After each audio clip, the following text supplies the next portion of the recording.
¿Qué tal, mis queridos amigos? Bienvenidos a un nuevo viaje en el cascarón de nuez. Había una profesora que hablaba a sus alumnos de cómo las palabras pueden hacer más daño que las acciones físicas, pero sirve perfectamente para introducir el tema del que te voy a hablar. Porque yo no soy un negacionista del cambio climático, y lo voy a repetir otra vez, no soy un negacionista del cambio climático, que la actividad humana está demostrado que es un gran acelerador de ese calentamiento en el globo, pero igualmente tengo también, creo, el suficiente espíritu crítico, conocimiento y experiencia como para poder poner en duda ciertas afirmaciones que se hacen, y especialmente poner en duda no las afirmaciones que defienden que hay que actuar y que el cambio climático es cierto, cosa que yo afirmo también y corroboro, sino la forma en que se le comunica a la sociedad, la forma en que nos llega qué es lo que está ocurriendo y qué es lo que la sociedad, y hablo de los individuos, de las personas como tú, tu pareja, tu hijo, tu hermano, tu primo o yo mismo, deberíamos hacer al respecto. Eso es principalmente lo que yo pongo en duda y me gustaría revisar en este vídeo con algunos ejemplos y algunos contenidos que espero que sean suficientemente didácticos. ¿Y qué tiene que ver esto con el bullying? Bueno, pues decía esa profesora como efectivamente, cuando tú a una persona le dices o le provocas una reacción a través de las palabras que le estás proyectando, cuando el problema sobre esa persona que proyectas es un problema que esa persona no puede resolver en el corto plazo, y os voy a poner un ejemplo muy claro: eres muy gordo o estás muy gorda, eres tremendamente feo, estás completamente calvo, tienes unas orejas horribles. Ese tipo de comentarios no es algo que una persona pueda corregir en 30 minutos, como llevas el nudo de la corbata mal hecho, esos pantalones necesitan que se resuelvan mejor la parte de los bajos, o límpiate los zapatos porque los llevas bien sucios. Acciones, situaciones, problemas que en algunos casos se pueden resolver con una acción en un tiempo limitado, y otros de esos problemas no se pueden resolver ni en el corto ni en el medio plazo. Y de repente me he dado cuenta que esta afirmación sirve perfectamente para poder catalogar algunas de las afirmaciones que se hacen alrededor del cambio climático, de la crisis climática que ahora se ha convertido en alerta climática, y según el señor Guterres de la ONU, ya no estamos ante el calentamiento global, hemos pasado a la nueva pantalla, que es la ebullición global. Y la gran pregunta y la gran cuestión es, primero de todo, cuando se le traslada estos mensajes a la sociedad, qué es exactamente lo que se busca con el traslado de esos mensajes, y en segundo lugar, qué es lo que se supone que nosotros como sociedad deberíamos de hacer para resolver y para mitigar esos supuestos problemas tan graves que están a la vuelta de la esquina si nadie los remedia. Se supusiera como que nosotros somos los responsables de la solución de un problema que, por su gigantesca complejidad, por su gigantesco alcance, es absolutamente imposible que nosotros seamos capaces de resolver como individuos. Son más bien problemas, si es que son problemas, que eso podría ser un debate de segundo nivel en el que no voy a entrar en este vídeo, pero son problemas que se tienen que resolver a determinados niveles y estamentos y que jamás se pueden resolver ni en el corto ni en el medio plazo. Y si resulta, y esta es la realidad de la realidad, nos guste o no nos guste, que nosotros tenemos una capacidad limitada para resolverlos, por supuesto que podemos hacer cosas, y yo invito a la gente a que haga el máximo de cosas posibles para mitigar en lo posible aquellas acciones que redundan en un perjuicio para el medio ambiente, porque independientemente de unas teorías u otras, a mí me gusta pensar que pasar por el mundo de una manera positiva es intentar dejarlo lo más parecido a como estaba cuando nosotros llegamos a él, y si es posible un poquito mejor, y no hablo solamente del medio ambiente, hablo en general, como sociedad.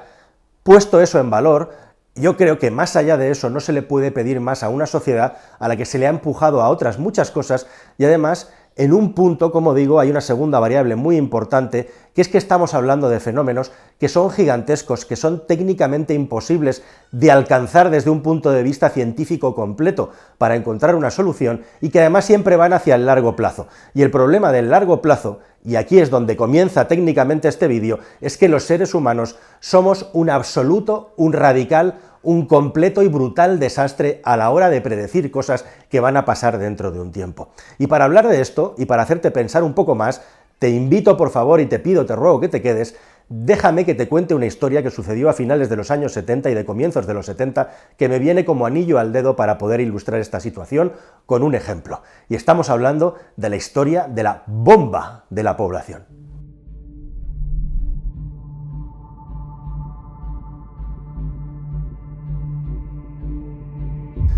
Si eres seguidor del canal, y si no te voy a invitar a ver el vídeo al final de este, sabrás que hemos hablado algunas veces de la evolución de la población en el mundo. Y en un momento en concreto, hace un tiempo, yo publiqué aquí un vídeo sobre el ordenador del fin del mundo. A finales de los años 60, las tesis malthusianas, el Club de Roma, hicieron que una parte importante de la sociedad se impregnara de unas teorías que hablaban de que los recursos dentro del planeta Tierra, lógicamente, son finitos, y que si la población del planeta seguía creciendo a cierto ritmo y seguíamos esquilmando los recursos del planeta, llegaría a un punto en el que ya no seríamos capaces de continuar y provocaríamos un desastre absoluto con hambrunas y un desastre a nivel global, un cataclismo planetario.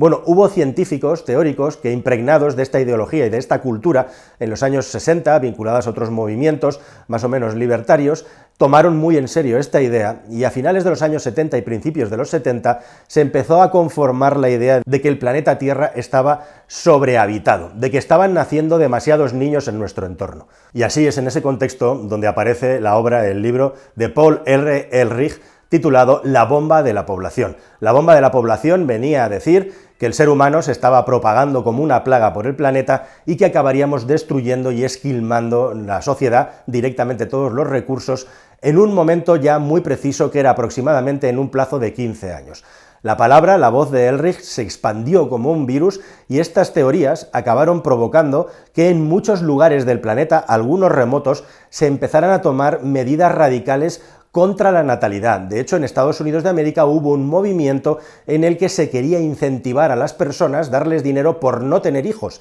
E igualmente también hubo países, hubo lugares como la India, que tenía un problema de crecimiento de la población y de pobreza muy importante en aquellos tiempos, que comenzaron políticas masivas de esterilización de las mujeres para que no tuvieran hijos. La palabra de Ehrlich, en un momento en el que la humanidad estaba alcanzando los 3.600 millones de habitantes en los años 70, se convirtió en una especie de ola, de tendencia global, que hizo que todo el mundo tomara conciencia de unos conceptos que además tenían una fecha concreta en la que se iba a producir un colapso dentro de la humanidad, que era algo que lo del Club de Roma había incorporado a sus cálculos y a sus estadísticas, y siempre estábamos hablando del momento de colapso antes de la transición entre el siglo XX y el siglo XXI. In the next 15 years, the end will come, and by the end I mean an utter breakdown of the capacity of the planet to support humanity. Además de hablar de ciudades completamente hacinadas, de lugares irrespirables para vivir, sobrepoblados, donde no íbamos a poder ni siquiera alimentarnos, hubo movimientos como que proponían que los pañales se consideraran un producto de lujo, y en definitiva, que tener hijos debería de convertirse en una cosa solo al alcance de aquellos que pudieran pagar unos costes altísimos para poder sufragar con esos impuestos todo lo que estaba provocando el boom de la natalidad en el planeta, que iba a destruir el planeta. Esto que te estoy contando puede que te suene hoy a chiste o a ciencia ficción, pero fue parte de un debate central, como te estoy contando, hace entre 40 y 50 años. Ahora mismo, en el año 2024, la humanidad se dirige a los 8.000 millones de habitantes. Estamos hablando de más del doble de la población que había en los tiempos en los que se consideraba que el sistema iba a colapsar. Y efectiva y evidentemente, y este es uno de los más graves problemas que tenemos, si tú sigues estirando una cuerda sin límite, la elasticidad de la cuerda tiene unos límites y al final terminará rompiéndose. Lo cierto es que los cálculos de Ehrlich eran un absoluto disparate, eran una grandísima memez,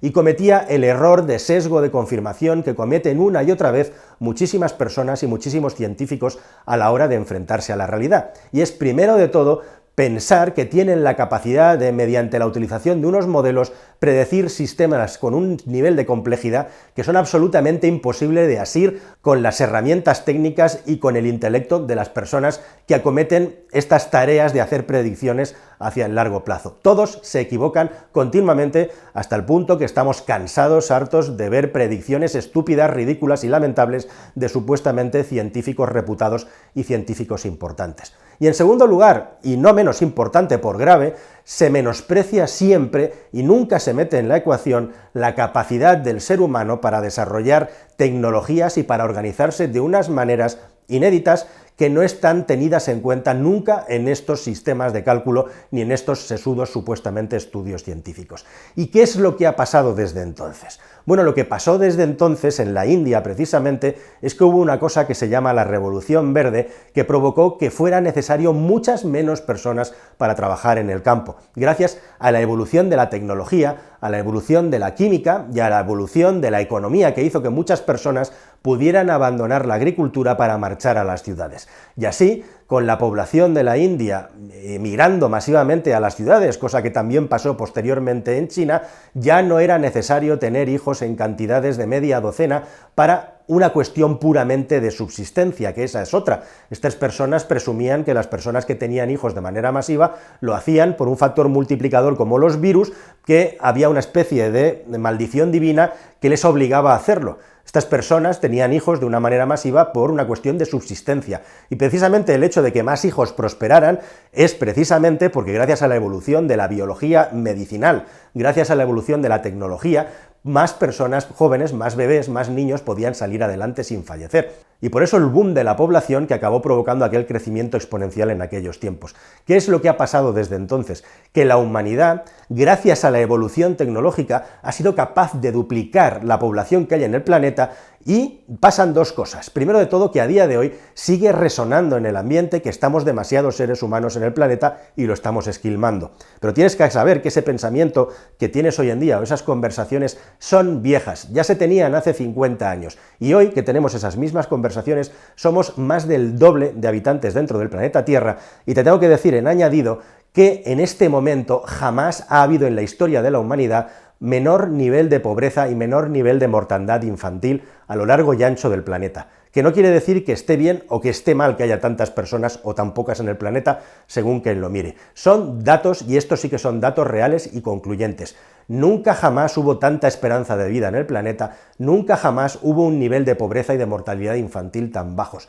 ¿Y eso por qué crees que ha sido? ¿Porque lo predijo un científico en los años 60? ¿Porque hay una especie de bendición desde el cielo que ha provocado que así sea? No, esto es el ejercicio de los seres humanos evolucionando, la biología, la medicina, la tecnología, la organización y sus estilos de vida. De hecho, a día de hoy resulta que pasados 50 años de aquello, ya no es la sobrepoblación mundial, sino que la gran preocupación es precisamente lo contrario.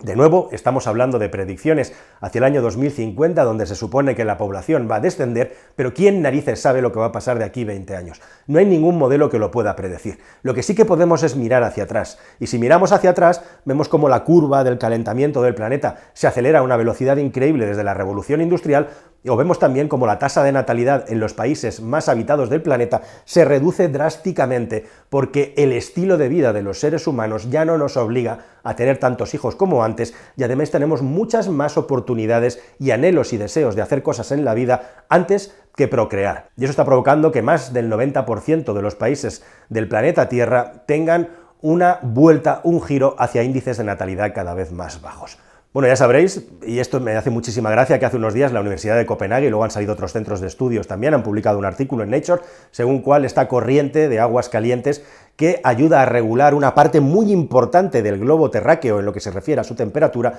podría colapsar, con lo cual provocaría unos cambios tremendos en el clima. Básicamente los trópicos se achicharrarían porque ese agua caliente no fluiría hacia el norte, e igualmente en el norte, al no llegar ese agua caliente,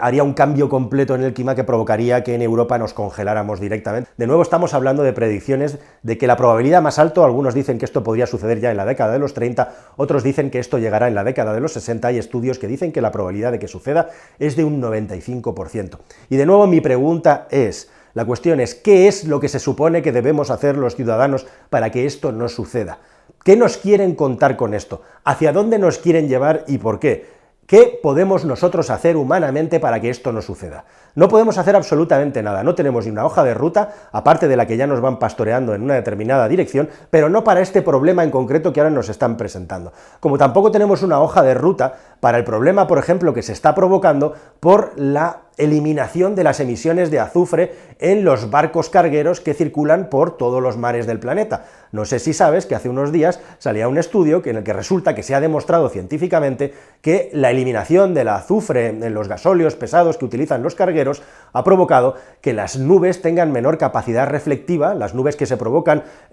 por el ambiente a través de la humedad, que lógicamente se evapora y que se mezcla con los gases de estos gigantes que van por el mar. Bueno, pues ahora estas nubes son más oscuras y por lo tanto tienen menos capacidad para reflejar la luz que antes. Esto es una cosa que no me he inventado yo, es una cosa que está investigada y demostrada científicamente y que va a provocar 0,2 grados más, según los modelos, de aumento de la temperatura en el planeta. Como tampoco nadie estaba preparado para explicar ni para saber que cuando hubo el ataque a las Torres Gemelas se paró toda la navegación aérea en los Estados Unidos de América y se pudieron mirar cuáles eran las consecuencias de que durante varios días en Estados Unidos no pudiera volar un solo avión. ¿Y qué es lo que pasó cuando todos los sistemas de emisión de escape que pasan por el aire dejaron de existir porque estaban los aviones en tierra? Pues que se registraron las variaciones de temperatura más grandes entre la noche y el día en los Estados Unidos de América que se habían registrado en los últimos 30 años. ¿Fue esto una casualidad? No, en absoluto. Fue una alteración completa del equilibrio del clima provocado por la actividad humana, que es un ejemplo buenísimo de cómo los seres humanos estamos también provocando un cambio en el clima e incluso frenando la aceleración del cambio climático con nuestra propia actividad por todos los sistemas que colocamos en la atmósfera.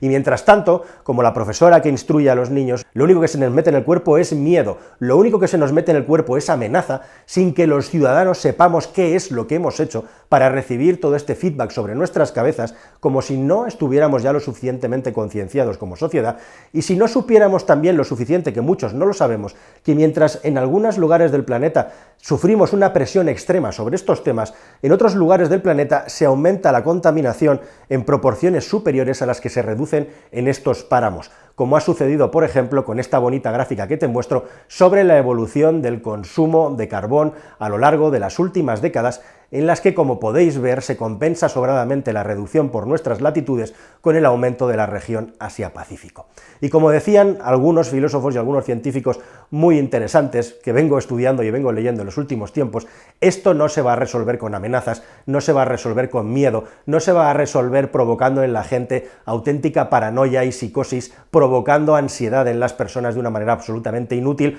por hacerles responsables de cosas que ellos no pueden controlar. Esto se va a resolver no con decrecimiento radical, sino con conciencia de planeta, con conciencia de sociedad, con conciencia de hacer el bien, pero sobre todo y encima de eso, una vez puesta esa base, con el suficiente bienestar para que las personas puedan tomar las decisiones necesarias para poder hacer que el planeta funcione mejor, y no frenar el bienestar que buscan algunas sociedades para llegar a los estándares que nosotros tenemos hoy en día, sino utilizar toda la riqueza que se genera para evolucionar y mejorar la tecnología. Y solamente y una vez más, a través de la mejora tecnológica, a través de la evolución de las energías renovables y a través de la evolución de la eficiencia y de mil cosas que estamos estudiando y que podemos potenciar con el dinero, será como la humanidad, una vez más, será capaz de resolver y de anteponerse a los problemas que ha ido generándose a sí misma a lo largo y ancho de los tiempos. Y es por eso que a día de hoy, fecha de 2024, cuando estoy grabando este vídeo, la humanidad nunca ha tenido tanta esperanza de vida, la humanidad nunca ha pasado menos hambre, a pesar de los problemas que tenemos, nunca ha habido tan pocos fallecimientos de niños,